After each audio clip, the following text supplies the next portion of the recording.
I wish to inform this audience that a ceasefire agreement has been concluded between the federal government of Nigeria and Al-Sunnah Lidawa wal Jihad. Nigeria's highest-ranking military official, General Alex Bade, announced the agreement Friday, referring to Boko Haram by its formal Arabic language name.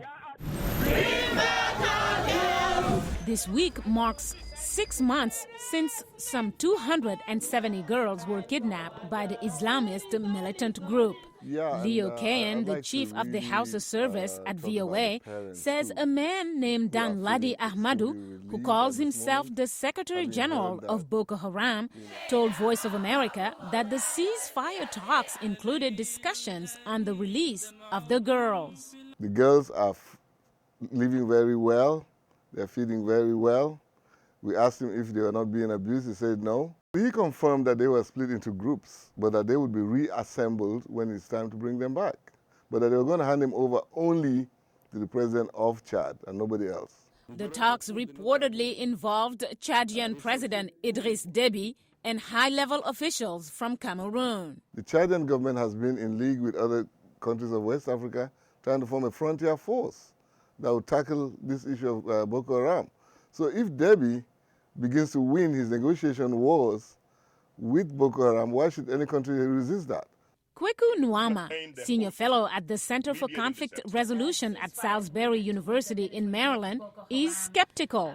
I don't know if Chad has enough leverage to hold both sides accountable. Still, Nwama says this is significant and can mean many things. The admission that neither party is able to win this conflict militarily.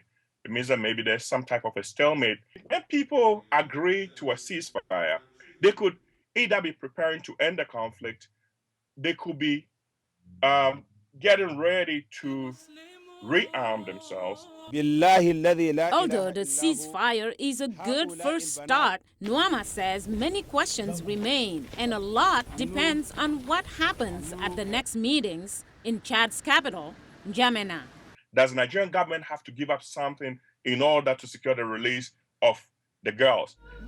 And will Boko Haram actually follow through with the release of the girls once they get those concessions from the government? And then what happens if they release the girls? Can the Nigerian government go on the offensive once again?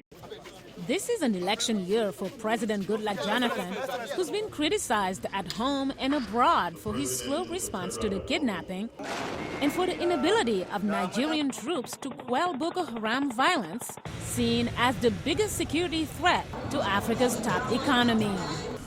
In Washington, Mariama Diallo, VOA News.